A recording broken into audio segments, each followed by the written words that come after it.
So I'd just like to introduce myself. I'm Jenny Jordan. I'm the project manager for North Walsham High Street Heritage Action Zone. And obviously it's for those of you, well, I don't know who's on the call, but it's largely funded through Historic England and also from North Norfolk District Council providing match funding. And we've been incredibly fortunate to secure some additional funding from the government through the Local Enterprise Partnership. So we have quite a substantial budget to invest into our beautiful historic town centre. The purpose of the overall Heritage Action Zone scheme is about making a high street more attractive, engaging and vibrant place for people to live, work and to spend their time. So the place itself is absolutely key to this programme. It's not just a sort of a regeneration programme, but based on the history of a place. It's actually about the place itself becoming the kind of core area. And in North Walsham, we're incredibly fortunate that we have so many beautiful listed buildings. I'll come on to that in a moment. So as a town, we did a huge amount of consultation with the local community, with local groups in and around the town.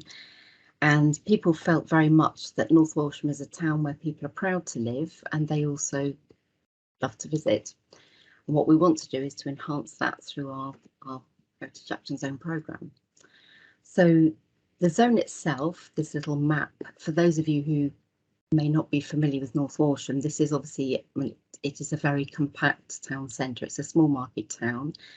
We have a population of between 12 and 13,000 people. And our Heritage Action Zone focuses very much on the marketplace, which is, I've lost my cursor, there it is. There are two sort of almost interconnecting triangles that form the marketplace. So we're slightly odd in that we're a high street Heritage Action Zone, but we don't actually have a high street in North Walsham. But we do have our lovely marketplace, and adjacent to that is the church, St Nicholas Church, with beautiful green churchyard around it. That's our main green space within the town centre. And we also have a very significant historic building, which is Paston College, which is over here. And then the roads that sort of surround the town centre are part of it as well. So within our town, we actually have 103 listed buildings, and that is obviously very significant. I'm sure the others on this call will be able to tell you much more about the listed building status and the beautiful buildings that we have. But just to give you some context really about why we're sort of focusing very much on the centre of our market town. And the programme itself is, as I say, it's not just about the physical improvements. So we have a series of physical improvements. We're investing capital funding into the fabric of the town centre, but very much running alongside that, this sort of little twisted rope diagram shows that we have running throughout, there is a cultural programme that runs very much alongside the HAZ scheme itself. And we also have a third strand, which is actually absolutely critical to our scheme, which is about community engagement. And from the beginning, this scheme came from the community. It was the community itself, sort of groups of people that came together as key stakeholders to put the bid together. And throughout the scheme, we are working very closely with all our partners within the town and the wider community. So we have spent a lot of time doing that. So just to give you a sort of picture, this is a sort of, a bit of a snapshot of different things that we have going on, linked very much to the fabric of the town and the listed buildings that stand within it. So we have cultural activities, we're looking at heritage walks, we're renovating listed buildings, we have a building improvement scheme for people to bid to improve their privately owned buildings. We're looking at signage, we're helping businesses to come together and to sort of make it into a much more thriving market town. So our key projects, as I say, there are 5 sort of core areas really. One is town centre improvements, which comes under our placemaking scheme.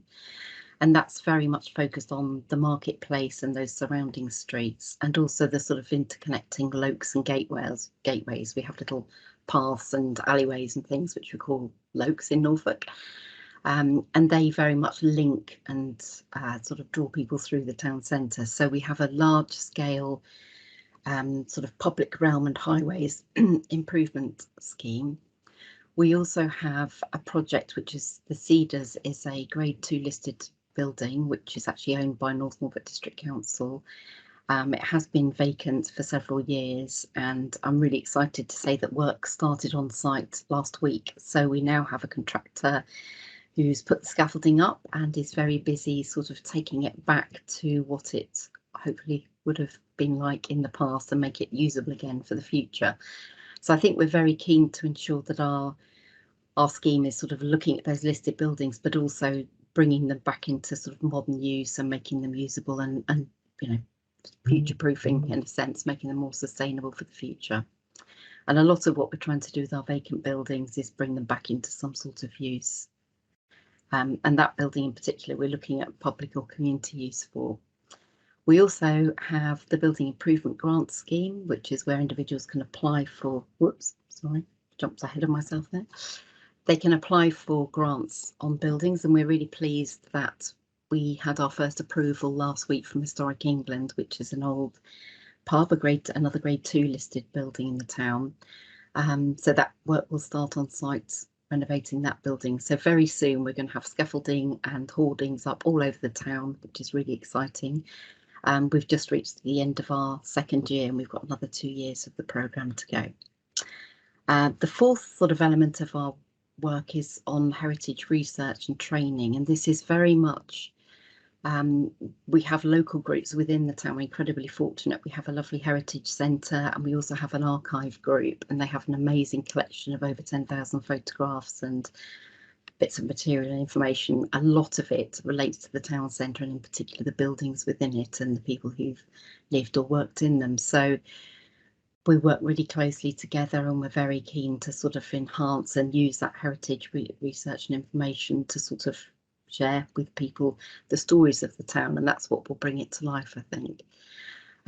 But we're also incredibly fortunate that alongside our local work, we have a team from Historic England, sort of separate to the HAZ, but we have a fantastic team working in the town throughout the duration of our programme, actually carrying out in-depth research into the buildings, and that's to produce a historic area assessment at the end of that. So in 2024 we'll have a fantastic detailed record of all the information that's come from that research. And finally we have a cultural programme and community activities. So this is where we bring the people into our scheme. I won't go on too long because I know you've got a lot to cover talking about the listing. So I'll just, skim through. As I say, we've got the Town Centre Placemaking Project, and our placemaking is very much about a holistic approach to the town. So we are looking at buildings, we're looking at branding, we're looking at the public realm, services and amenities, how people get around, how they use the town, how how it creates a nice environment and wellness for people who come into town and people who live there. As I say, we've got the work on site. That building's now completely covered in scaffolding. I was in there yesterday and they've already done lots of sort of getting rid of horrid 1960s sort of, bits of wire stuck to the walls and fake ceilings. That's all coming out. So it's already very exciting.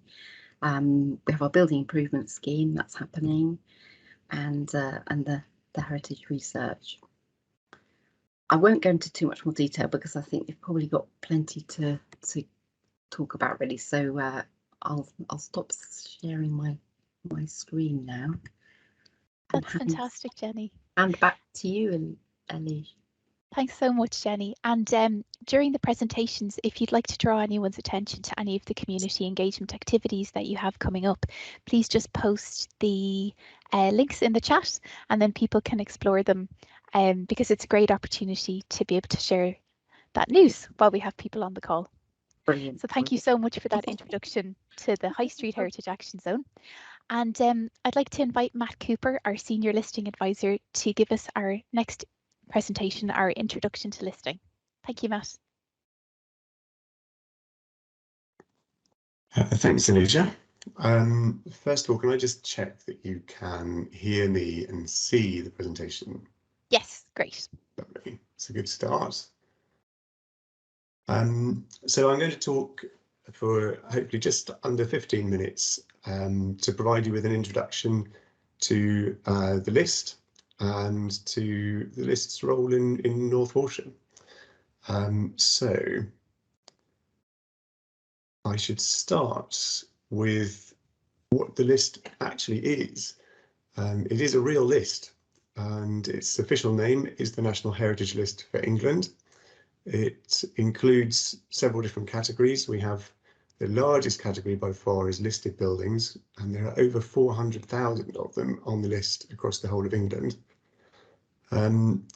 They're joined by about 20,000 scheduled monuments, and there are registered parks and gardens, historic shipwrecks, battlefields, and World Heritage Sites. And you can find the list online by going to our website, and it's just prominently linked from the front page. And you can see any of the details about these sites and where to find them. And what that looks like in North Walsham is a little bit like this.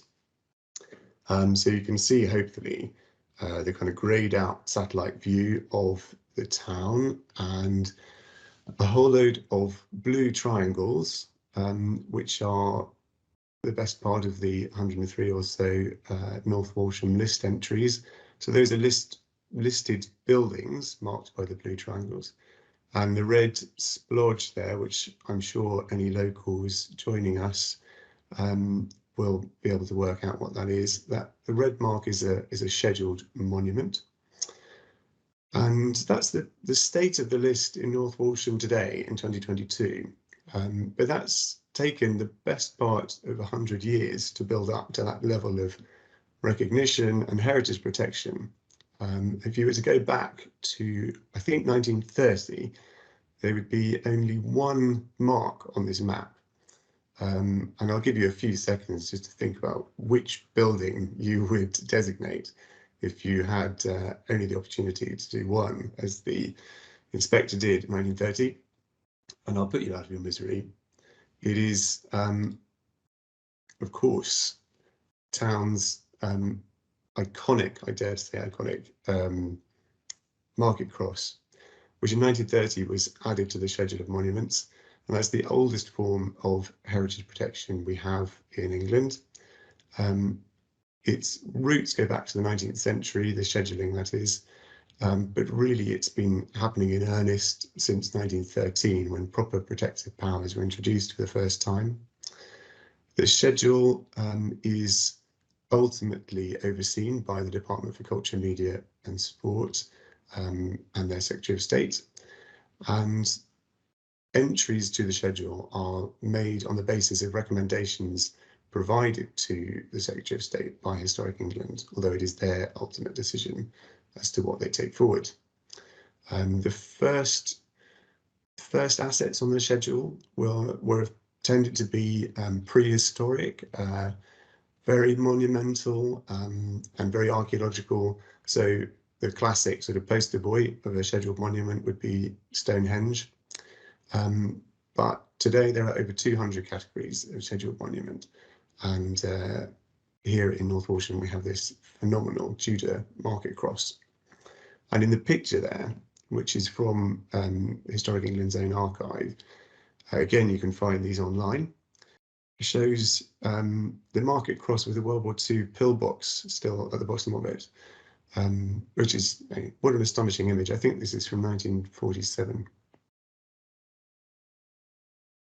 When sites come to us for scheduling, for assessment for scheduling, we are obliged to consider certain criteria. So it's not just what we think would make a nice monument that day.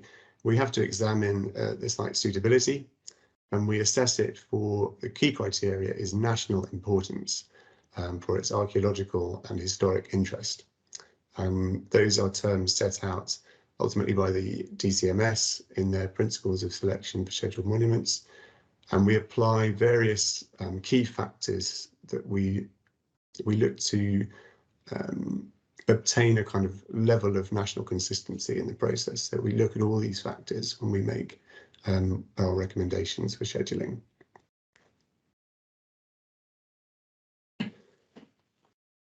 The older form of scheduling only protected buildings that were not, or sites in fact, that were not habitable.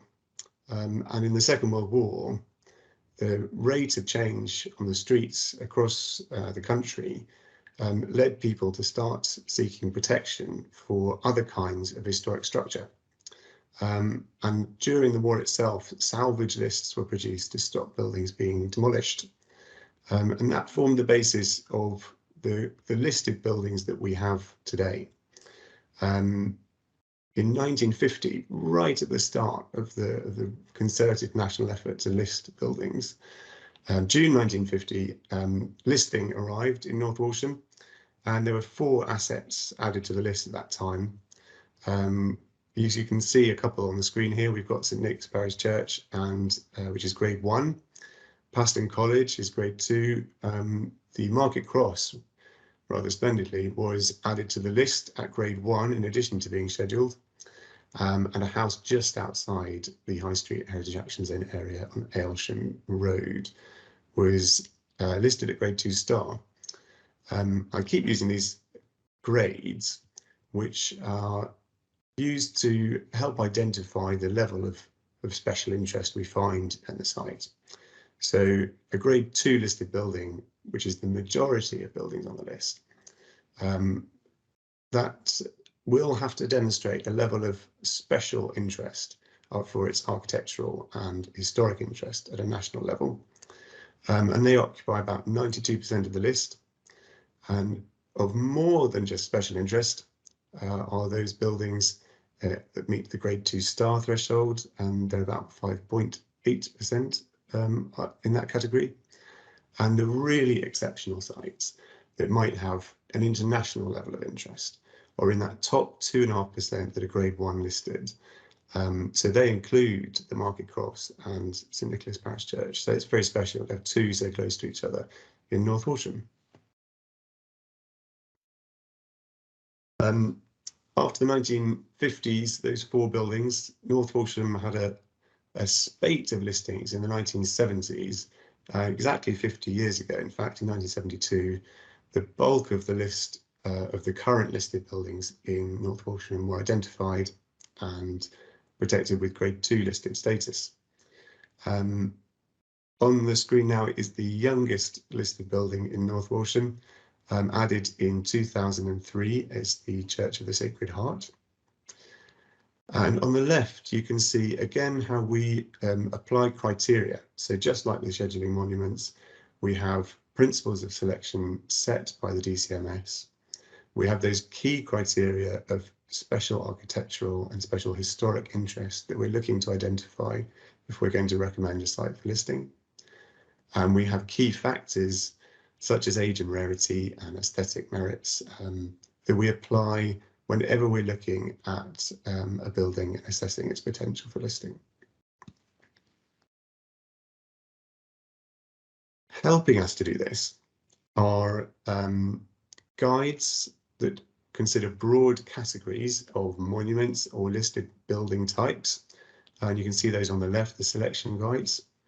And on the right, we have introductions to heritage assets that are more focused on particular building types.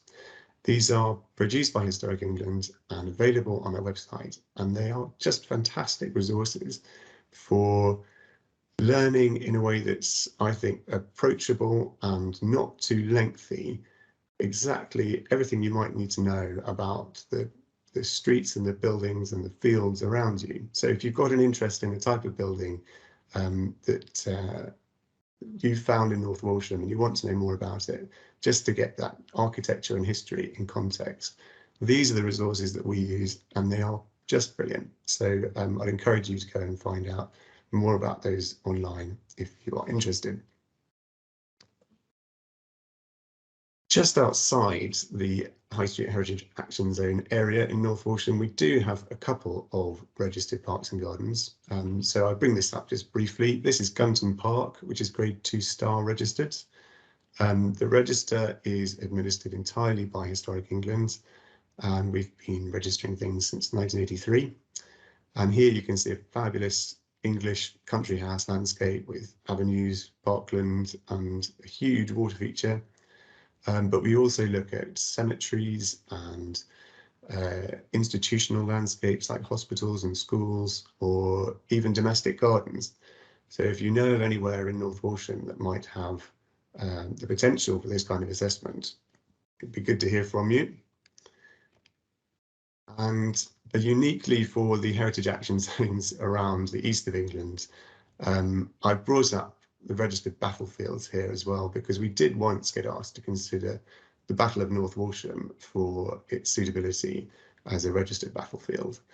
The site was not taken forward for full assessment because we didn't think we had quite enough academic consensus to really agree on exactly what we'd be designating. But there are two scheduled monuments associated with the battle that took place in 1381 at the end of the Peasants' Revolt, and they are these memorial crosses, one of which is on the right of the screen there. So it's nice just to be able to celebrate another unique feature of the town when we're talking about it. The listing process, the most important thing I can tell you on this call really is this very first bullet point, that the process starts with applications and anyone can apply for any site. It's a simple process. You go onto our website and you have a little check just to see if it's listed already. And if it's not, you can put in whatever relevant information you have, and we'll have a quick check of whether it meets our criteria for taking forward. If the site in question is going to be a site for full assessment, then we will start with a site visit. We'll go and meet the building as well as the owner and get to know the site and take photos and stare at skirting boards and scratch our heads a little bit. We produce a report that will set out all of the information we have on the building, and we'll share it with anyone who's relevant to the process and got an interest in the site, to make sure that our facts are straight and that we are all agreed with the basic information that we need to know about the building. We then condense all that down into a report that looks at the buildings, the facts that we know about the building in comparison with those criteria and the guidance that keeps us consistent across the country. We write down the reasons for our decision, whether it's that we recommend it for listing or scheduling, or whether we don't recommend it for any of those things. We always set out our reasons. We send the whole thing off to DCMS, and the DCMS hopefully agree with us and send their response back. Occasionally they don't, and that's fine too.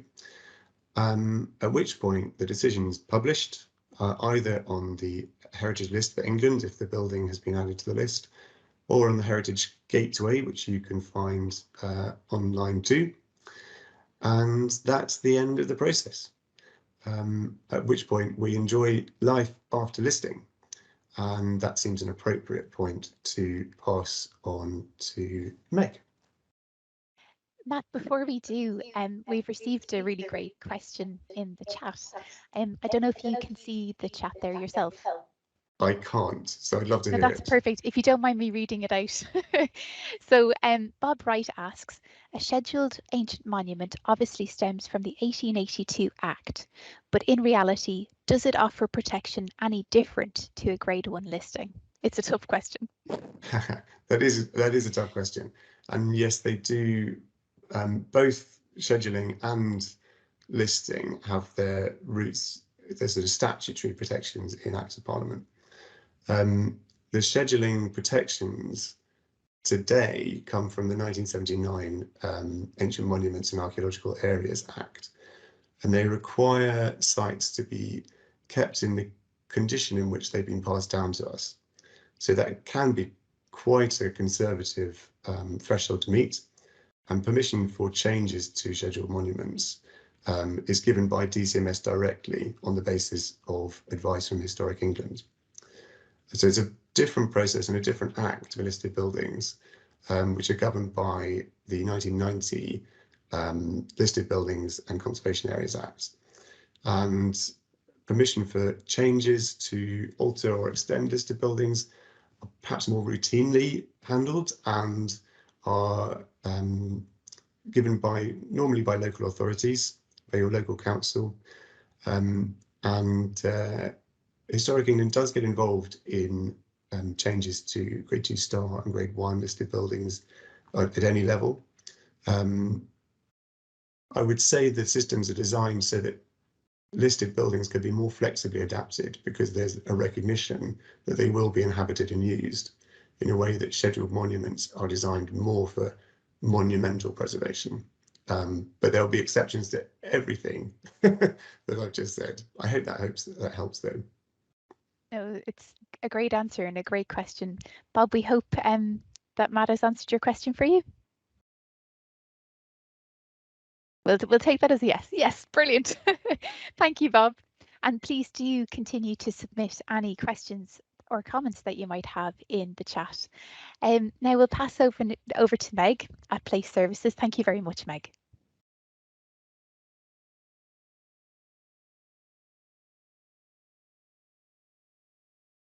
Hi everyone, can I just check that you can see the presentation before I get started? Yeah, all good, thank you. Fab. All right, thank you very much everyone, and hello, it's great to see you all. Thanks for coming along this lunchtime to hear about the listed buildings in North Walsham. My name is Megan and I'm part of the team who have been working with Historic England, looking specifically at the listed buildings within the HAZ boundary. So over the next few minutes, I'll just give you a bit of background of the project itself and an idea of what we were doing and why. And I'll then look a bit into the different techniques that we use for researching historic buildings. So this will hopefully give you a bit of a crash course in how to research any buildings that interest you as well. So we started this project back in 2020, working with Historic England's listing team. I've been working with Matt to review all the list entries within the Heritage Action Zone in North Walsham. We've also been covering the others in the East of England region, so that's Great Yarmouth, North Walsham, Swaffham, South Lowestoft, Bedford and Dunstable. In a nutshell, the project has involved a lot of research and site visits, and then we've been filling in forms with Historic England's team to review and update each site. So you might be wondering what exactly a site is. So I've just pulled up the map of North Walsham, which shows you the location of its listed buildings and its scheduled monument that we've seen.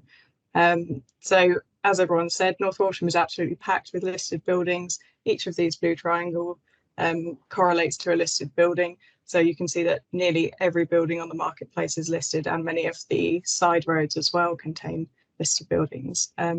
This high number is due mostly to the age of development here. As Matt said in his presentation, that's a very important factor to consider.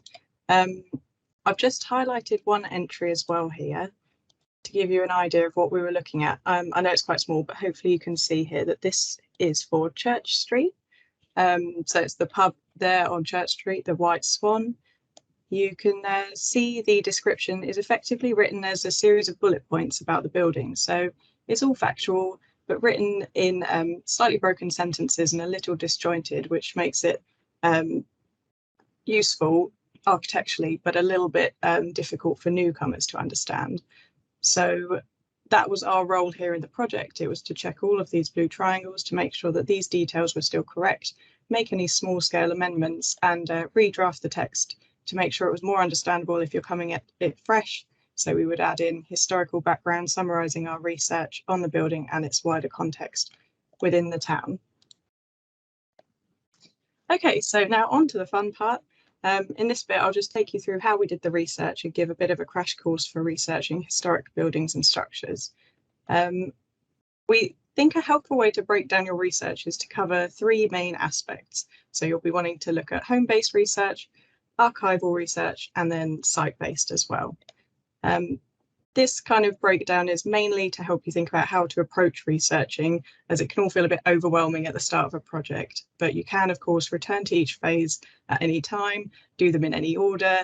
That's all okay, there's really no right or wrong way to approach this. So the first one, granted, is a bit of a red herring. I'm just going to highlight maps as a great resource, but there is some overlap here because you'll find that you can see that these records are duplicated because a lot of them are digitized. So maps is a good example of this. You can see a lot of them online. The National Library of Scotland is a really great place to look at the OS maps, but you'll also find that those are available in record offices as well. So in Norfolk, you have the earliest detailed map is Faden's map of Norfolk, 1797. This is the first to show settlements in great detail, so you might be able to see that your building is already there on that map. And the next one is the tithe map that shows great detail. That's there on the left. This is a great one to look at. It is also available online through a paywall on the genealogist website, but you can get it in local record offices as well. You see here that each building plot is numbered, so you can check the tithe apportionment to see who owned it, who was renting at the time, and what the building was used for. So the tithe map is a really great way to trace back any shops and businesses and pubs, and also look at family history as well. With your home-based research, you'll be using sources that can be found online. So the Victoria County histories are mostly available online, and they're a really great way to get a general historic overview, and they often pick out key buildings within them as well. So that's this image on the right, British History Online. You also find, luckily in North Walsham, there are loads of local groups who have websites that are full of information and kind of research projects as well. So one that I've picked out here is the North Walsham Heritage Centre's page on the underground history. And this is, I'd recommend it, it's a really great standalone read, but also if you're interested in a building that has a historic cellar, which many in Marketplace do, then that's really useful as well. Of course, historic photos are an amazing resource for old buildings. Matt showed us one earlier that was great to see with the pillbox in it. So there is a list here of just some of the key places to look at when you're trying to find historic images. So you've got Francis Frith and James Bentley. Those are both great collections online. You do have to pay to use them, but I would recommend just having a look anyway, because they'll give you a sense of how the building has evolved. So there's some great detail there. Historic England and Reba also have images online, so it's worth checking those out. Now, I know Matt also has covered these, but it's worth mentioning the documents and guidance Historic England produce, especially if you're looking to learn more about type of building. So I've just picked out a few here, but there are loads, so it's a great place to check. Things like schools, pubs, breweries, churches, and military buildings are all on there. While you're online, it's also worth checking out the Norfolk Historic Environment Record. This is managed by county archaeologists, so you can get in touch with them directly, but before you do, there's loads of records published on the Heritage Explorer, which is on the screen here. This is a huge database of archaeological sites and historic buildings, so it contains over 60,000 records, and they'll range from archaeological finds through to built structures as well, prehistoric to modern. So definitely worth having a look there, as you might find some key information on your building or its kind of wider area as well. Okay, so now you've got a sense of what's available online, it's definitely worth booking in and getting out to see some collections and talking to other people directly. So going to an archive will mean that you'll be looking at primary resources, and if you're lucky, this could mean building plans and pictures. But if there aren't any sources specifically on your building, archives are a great place to speak to experts and archivists who might know more about your building or be able to give you kind of helpful pointers about where to look. So Post Office Directory and Kelly's Directory are good to have a look at while you're there. You'll also find that a lot of these places have libraries, so there'll be wider reading books, and the Pevsners, which are a great architectural guide and can tell you a lot about your building as well, so check those out while you're there. I've just pulled out something that Pevsner has written about North Walsham. So here he's written about the Market Cross in the High Street or Marketplace, which he says is a remarkable building, which is quite high praise for Pevsner, as he can be quite brutal. Okay, now you're getting out onto site, which can be the most important part of all of this, because the buildings themselves are really one of the best resources that we have to tell us about how they've evolved and developed over time. I'm a big advocate for just getting out there and literally describing what you see. My background's landscape history, not architecture, so I'm kind of less familiar with key terms. So I find that it's good to just get out and describe it as you're seeing, because this can actually be quite helpful to others as well. So are the bricks red or grey? How many windows are there? Are they arched? Can you sort of see if a window has been filled in or a door has been moved? These are all the sorts of things that are really useful to note while you're on site. And they can give you good leads to then follow up back at base online and in images as well. There are here some examples of books that are useful to start with, just to get more familiar with architectural terms as well, but that's definitely not a requirement to your research. Another top tip from our team as well is to, while you're out there, again, it doesn't have to be good, but just to sketch or draw the building can be a good way of making you really think about what you're seeing while you're out on site. I've just pulled a picture here of number 1 on New Road to show you what we might be looking at while we're on site. So immediately you can see there's a later single-story extension on the right there. You can also see there's something a bit funny going on with the doors, so that could be a sign that the floor plan has changed over time. We couldn't find any evidence of this through online research later, so we just described what we could see. So we're saying 2 panelled doors with wood cases, sash windows at first floor, that sort of thing. But yeah, as I said, being on site gave you good leads to then follow up with later and ask around about. Okay, so I'll just speed through this case study to tie everything that we've been talking about together. So here we have number 16, Marketplace. The list description here tells us that it's early 19th century and describes its facade. We can also see it on the historic OS map. This dates to 1906, and it also appeared on the earlier tithe map and apportionment of the mid-1800s as well, labelled as being a house and shop at this time, owned and occupied by a Joseph Hower. By looking at historic images of the building, we can see that it was owned by Mr. Frisbee in the late 1800s, who ran a drapery business here.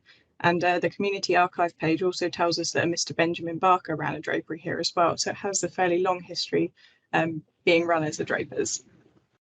We can also interestingly see from this image that the shop front to the east wall is later, as there used to be a central door here. So on site, we can see it's kept a lot of its historic features today, including the windows and historic shop front, all of which make it significant. That's about it from me. I appreciate it was a bit of a brush through all of the kind of key things to hit, but hopefully that's given you a bit of an idea about what listed buildings are in North Walsham and how to learn more as well. So they're all fantastic buildings, just worth knowing. Even if a historic building isn't listed, you can still learn about it, and it can tell us so much about the place. So just remember, look online, look on records, get out on site and talk to people about your research. And if you do get stuck in, yeah, remember to share it with local history groups, museums, your local authority as well. They can use it towards planning documents, conservation area appraisals, local lists, that sort of thing. And a main way is through enriching the list, which is where I hand over to you, Alicia, to tell us more about that. Thank you so much, Meg. That was a brilliant introduction to researching historic places. And I know in comparison to our other high street heritage action zones, our local volunteers in North Walsham are doing brilliant work with research. So they're doing particularly well. Absolutely, yeah, there's tons to see. So thanks everyone for all the work you've already done. And the wealth of information that Meg included in her presentation, do remember that we will be circulating a link to a recording of this presentation so that you'll be able to go back to all of those tips, which were really valuable. Thank you, Meg. Thanks. So I'll just share my presentation now for enriching the list. So just to introduce myself, my name is Alicia McGuan and I'm a listing advisor in the East of England listing team. So what I'm hoping to do today is to inspire you to use the skills you've just learned to enrich the list. So what is enriching the list? It's a way that you can add additional information to the list. You can share your knowledge and pictures with us, pool our knowledge together, represent minority heritages, unlock the secrets of our historic places, and bring the list to life. Enriching the list has been a huge success so far. Of the 400,000 sites on the list, a quarter have already been enriched with over 300,000 images. So while it's been a brilliant success so far, we want to continue building on that success. So what can you contribute? You can contribute photos, new or historic. If you do submit any historic photos, it's always a really brilliant contrast to take a contemporary photograph from the same viewpoint to show how the building has changed or how the place has changed over time. You can contribute memories and oral history, such as personal memories of how a shop was when you were a child. Maybe the shop where you bought your first school shoes, or a hardware shop that you visited with your family. You can add information about historical events and social history that may not be included in the formal list entry. You can include information about the architecture or archaeology, such as who a building was designed for or who it was designed by. And you can also add links to useful online resources, such as helpful websites, videos, reports, and databases. So for example, as Meg just showed you there, on the Francis Frith website, you might be able to find a useful historic photo of the marketplace that you could post a link to, or a link to an old newsreel video on YouTube.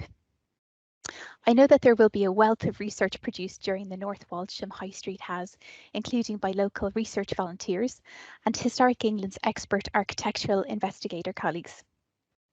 I know Jenny mentioned that the local archives contain around 10,000 photos, so we need to make sure that all of that information is added to the relevant list entries so that we can enrich them with all of this information. So the best way to get started is to visit the Historic England website and the listing section, where you can search for listed buildings in your area.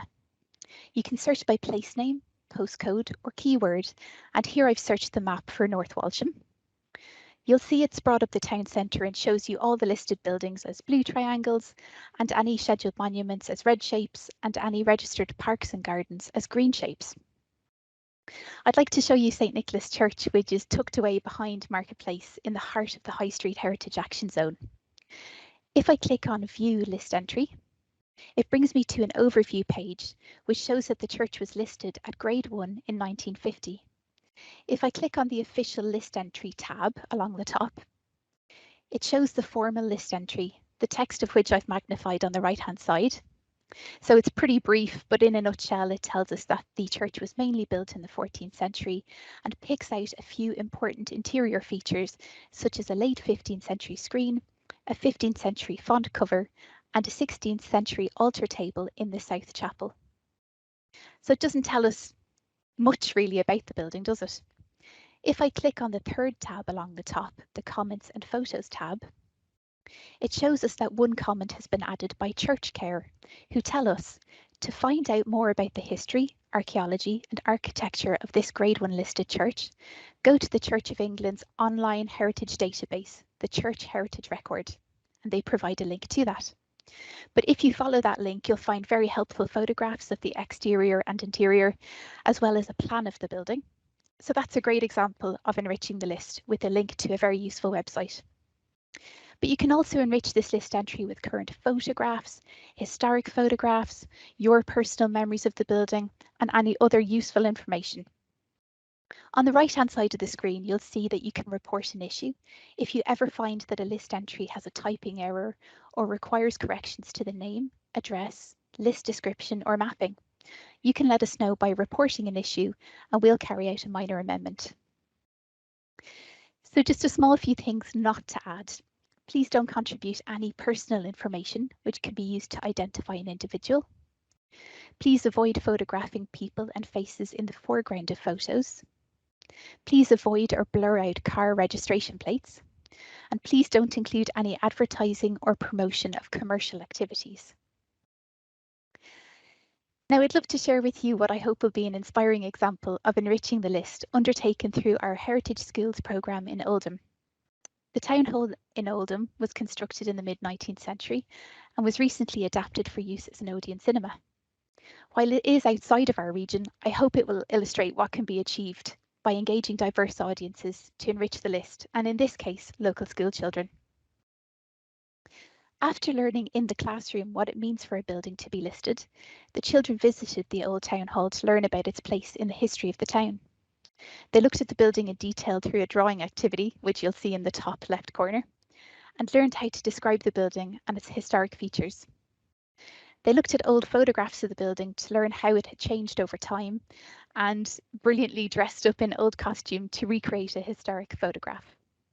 They used their school iPads to photograph the building from unusual angles, which you'll see in the top right corner. Following their visit, they created a variety of artworks in the classroom, and you'll see 2 examples of these on the bottom, a crayon drawing and a clay model. Finally, the children learned how to enrich the list with photographs of these artworks that they had created, and the hope is that they will teach their parents and relatives to do the same. So I hope this colourful example shows the diverse ways that you can enrich the list, and it is for everyone, you know, from young to old, and we can't wait to see what you might be able to contribute in North Walsham.